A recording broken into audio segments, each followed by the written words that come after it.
that in the name of unity, service, and recovery, we can all get healthier. Welcome to Faithaholics Anonymous.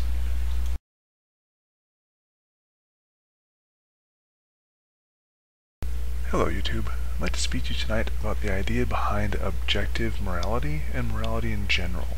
I'd like to define first three possible positions of morality. The first is moral nihilism, or just plain nihilism. This position states that there is no morality, nothing at all. It's non-existent. At the other extreme of the scale, we have objective morality, which states that there is an objective moral value that overlies all morality, that is unchangeable and which is always correct. Somewhere between these 2 points we have relative morality. It says that there is morality, but that morality is defined by the person's perceiving a moral judgment. It says that this judgment is unique to each individual, although there are some values which can be held by larger groups in society. Now for me, the case against nihilism is a slam dunk. How can there be no morality when I perceive myself making moral judgments all the time? However, you could also argue this is the most accurate sense of morality, since the only species we know of that makes moral judgments is ourselves, and we occupy less than a tiny fraction of a percent of the entirety of the universe. It certainly seems fair to say that from a universal perspective, there is no morality and nothing happening on Earth matters at all. Happily, from a practical perspective, we can quickly point out that we are not universal beings charged with the universe. We don't deal with the rocks and space and gas and everything else.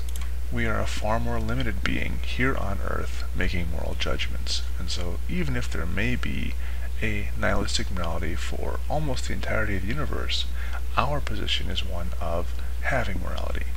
I doubt you'll be surprised to find out I found a lot more debate between the positions of relative and objective morality than I did between nihilistic and anything else.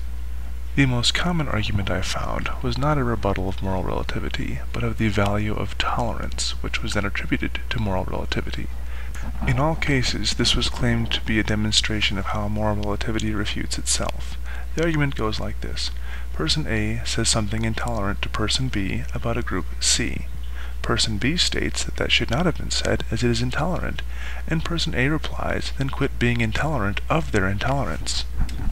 While this is a fine rebuttal of the value of tolerance in and of itself, it is not a blow to moral relativity. In fact, it shows moral relativity when Person B recognizes that they are now being intolerant while advocating tolerance and holding two views simultaneously in their own head. That is a principle of relativity. The next type of argument I ran into was where the moral objectivist referred to the moral relativist as though they were moral nihilists, in essence saying, if you believe value X is relative, then you cannot state or act on value X because value X is relative.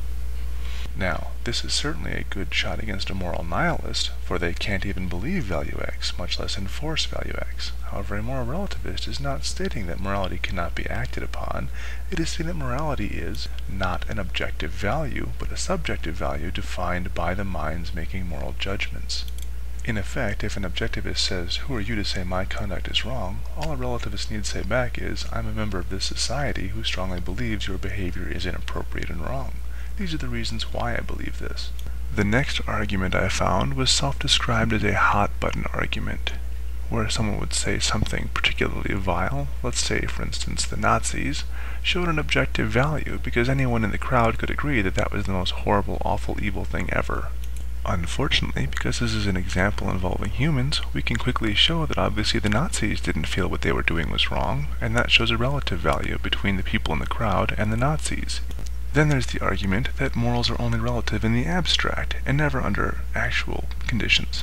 In this example, Person A is a moral relativist, and Person B is not. Person B makes an attack against Person A or Person A's property. When Person A objects to the attack, Person B claims that you cannot make this objection as you are a moral relativist. Now this end piece is a reference back to the idea of moral relativists as moral nihilists. The front piece is a reference to the idea that a relative value is unenforceable. It is actually an example of the objectivist only being able to see the world through objectivist lenses. Civil societies create rules against violent behavior to protect those less apt at violence and to keep those who are apt at violence constrained. This is how society advances. If everyone is constantly looking for violence, no one gets anything done, and that's basically tenet 1 of Maslow's hierarchy of needs. The philosopher Immanuel Kant also argued for moral objectivism. However, he also argued that moral judgments must be made without consideration for the expected consequences of our actions. While this does get you around those situations where killing the baby is good if it saves 3 other babies, it abdicates all responsibility for the consequences of our actions while making moral decisions.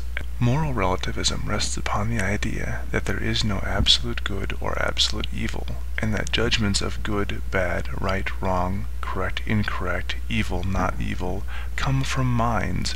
This is as opposed to things such as mathematical principles, which are absolute and are true whether or not a mind beholds them. Things such as relationships, wherein one town is north of another town whether or not anyone is there to perceive it. The color white is the color white whether or not someone is there to see it. In order for morality to be one of these universal concepts, it needs to exist in the absence of a mind. However, in the absence of minds, there is no morality. Nothing that happens to a rock is amoral. Nothing that happens to a planet is amoral. The universe is uncaring and creates and destroys planets left, right, and center. Unless you want to make the argument that the process of creation is evil, you cannot state these things are bad.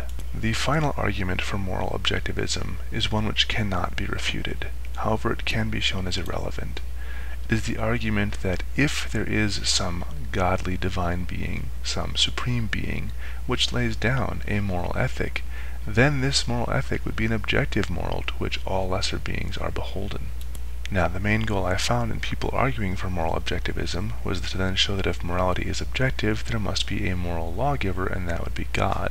So claiming that if there's a God would have an objective morality just makes that circular reasoning. However, if there is a God, and if he's made an objective morality, we need only show that we don't have access to that objective morality to show that even if there is an objective morality, the practical situation is that there is no such thing.